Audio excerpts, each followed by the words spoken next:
नमस्कार, स्वागत है आपका बिहार समाचार में। बड़ी खबर आ रही है कि बिहार में भारी बारिश होने वाली है और इधर आसानी तूफान के कारण बिहार में आंधी तूफान आ सकता है। और साथ ही देश में जिस तरह से महंगाई बढ़ रही है तो इसको लेकर बीजेपी सरकार के प्रति जनता का आक्रोश बढ़ता ही जा रहा है। तो वहीं तेजस्वी यादव का कमाल बिहार में दिखता ही जा रहा है। तेजस्वी यादव अपनी सरकार बनाने की ओर आगे बढ़ रहे हैं। तो आज की बड़ी खबरों पर बात करने से पहले आपसे एक छोटी सी अनुरोध है, कृपया वीडियो को एक प्यारा सा लाइक अवश्य कर दीजिएगा।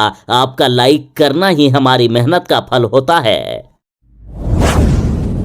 बिहार वालों के लिए खतरनाक खबर है कि बिहार में 10 मई तक आंधी और बारिश की संभावना है। मौसम विभाग ने खतरनाक अपडेट जारी कर दिया।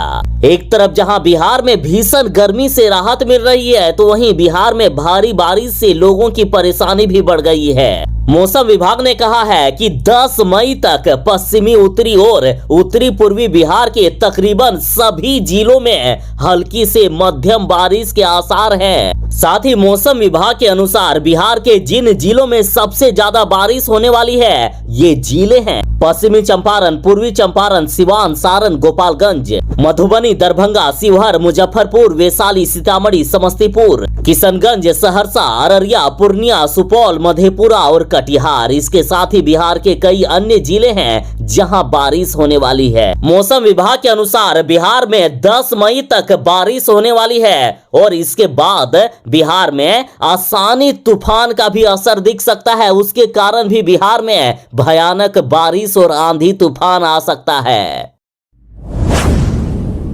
इन बीजेपी वालों ने फिर से महंगाई बढ़ा दी है। देखिए, पीएम मोदी जी ने फिर से गरीबों को महंगाई की आग में झोंक दिया है। देश की जनता को महंगाई की मार एक बार फिर से झेलनी पड़ेगी। एलपीजी सिलेंडर के दाम में 50 रुपए की फिर से बढ़ोतरी कर दी गई। पहले जहां मोदी जी ने देश की मां बहनों को धुओं से निजात दिलाने के लिए एलपीजी सिलेंडर तो दे दिए, लेकिन अब एलपीजी गैस में इतने ज्यादा बढ़ोतरी कर दिए हैं कि गरीबों को गैस सिलेंडर भरवाने के लिए अब सोचना पड़ रहा है। या यूं कहिए कि इन बीजेपी वालों ने फिर से मां बहनों को धुओं में झोंक दिया है। देखिए, आम जनता को एक बार फिर से बड़ा झटका लगा है। घरेलू गैस सिलेंडर की कीमत में 50 रुपए की बढ़ोतरी हो गई है। अब घरेलू गैस की कीमत लगभग 1000 रुपए प्रति सिलेंडर होगी। बता दें कि इससे पहले 22 मार्च को घरेलू गैस के दाम में 50 रुपए प्रति सिलेंडर की बढ़ोतरी हुई थी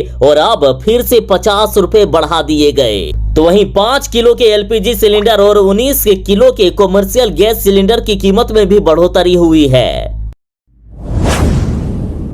बिहार में भी तूफान आने वाला है। चक्रवाती तूफान आसानी का असर अब बिहार में भी दिखेगा। तेलंगाना में झमाझम बारिश, बिहार में दिखेगा तूफान का असर।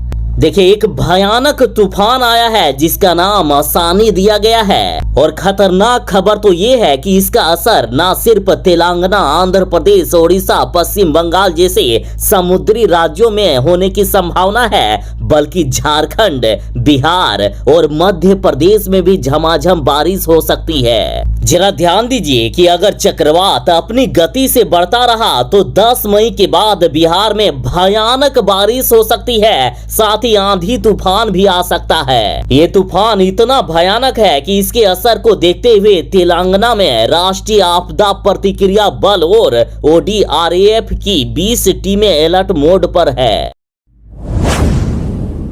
जब सरकार ही झूठ बोलने लगे तो ऐसी सरकार पर लानत है। देखिए, बिहार के शिक्षा मंत्री जी ने यह दावा किया था कि छठे चरण के तुरंत बाद ही 7वें चरण की प्रारंभिक शिक्षकों की नियुक्ति होगी, लेकिन शिक्षा मंत्री जी ने ऐसा नहीं किया। उन्होंने शिक्षक अभ्यर्थियों को धोखा देने का काम किया है और अब शिक्षक अभ्यर्थियों का गुस्सा चरम सीमा पर पहुंच गया।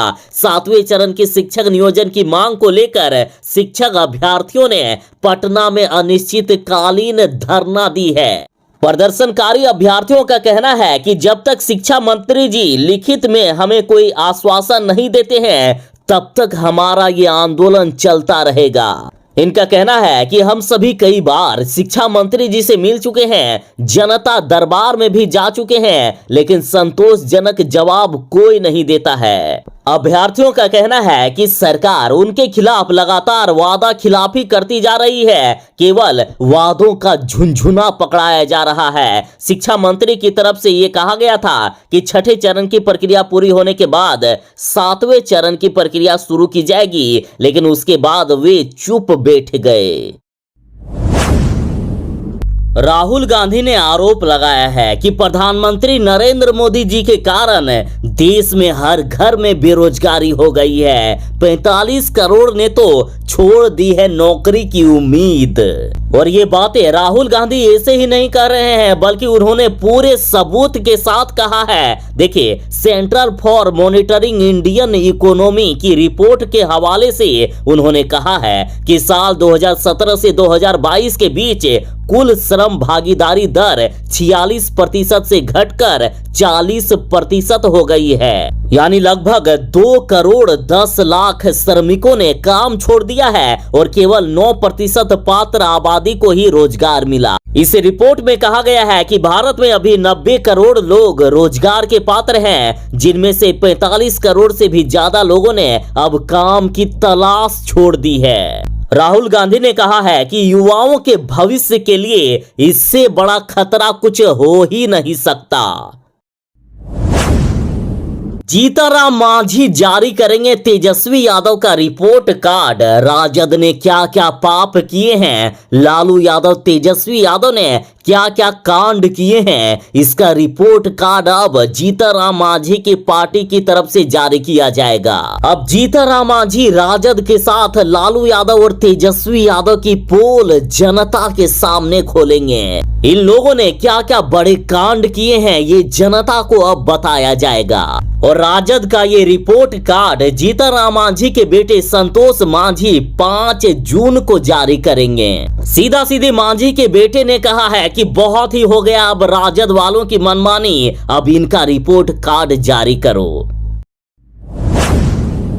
मुख्यमंत्री नीतीश कुमार जी के मंत्री ने कहा है कि जिस दिन लालू जी नहीं रहेंगे, आरजेडी भी चल बसेगी। इनका सीधा सीधी कहना है कि जब तक लालू यादव जिंदा हैं, तब तक आरजेडी भी जिंदा है। देखिए, बीजेपी नेता और बिहार सरकार के मंत्री जीवेश मिश्रा ने कहा है कि लालू यादव के पूरे परिवार को ईश्वर सद्बुद्धि दे, उनके सेहत का ध्यान रखे और मुकम्मल व्यवस्था करे। बुढ़ापे में पिता की सेवा करने का दायित्व का निर्वहन भी उनके बच्चे करे। जीवेश मिश्रा ने कहा है कि आरजेडी लालू यादव की चिंता ज्यादा करे, उनकी सेहत खराब है, वो जमात पर छूटकर आए हैं, उनकी सजा माफ नहीं हुई है, पाप से उन्हें मुक्त नहीं किया गया है, इसलिए उन्हें जितनी चिंता करनी है लालू यादव की सेहत की करे। आरजेडी लालू यादव के नाम से चल रही है, जिस दिन लालू जी चल बसे, आरजेडी भी चल बसेगी। साथ ही बीजेपी नेता ने कहा कि हम भी ईश्वर से प्रार्थना करते हैं कि लालू यादव की सेहत ठीक रहे। बिहार में मानसून के पहले ही भारी बारिश हो रही है, लेकिन आप ये जान लीजिए कि मानसून कब से आएगा। तो देखिए, मौसम विभाग ने जानकारी दी है कि 15 जून तक होगी बिहार में मानसून की एंट्री। बिहार में इस साल भी भयानक बारिश होगी और अभी से ही लोग डर रहे हैं। कहा जा रहा है कि इस बार फिर से बिहार डूबेगा। सरकार ने पिछली बार जिस तरह से दावे किए थे, उस तरह से अभी भी तैयारी नहीं हुई है। यदि सरकार नहीं सुधरी तो फिर से बिहार डूब सकता है। अभी भी सरकार के पास समय है, यदि सरकार चाहे तो इस बार बिहार को डूबने से बचाया जा सकता है। मौसम विभाग के अनुसार इस पूरे महीने में थोड़ी मोड़ी बारिश होती रहेगी, लेकिन 15 जून से मानसून आने के बाद बिहार में भारी बारिश का दौर शुरू हो जाएगा। बिहार में बिजली चोरी करने वाले लोग सतर्क हो जाए। बिहार में अब एसटीएफ रोकेगी बिजली की चोरी। विभाग ने बड़ी तैयारी कर ली है। बिजली चोरी रोकने के लिए विभाग ने एसटीएफ का गठन किया है और इसकी तैनाती बिहार के सभी 20 सर्कल में किया जाएगा। ये सीधा उस इलाके में धावा बोलेंगे जहां बिजली की चोरी ज्यादा शिकायतें मिलती है। अतः बिहार में बिजली की चोरी करने वाले लोग जरा सावधान हो जाएं। अब सरकार ने बड़ी तैयारी कर ली है।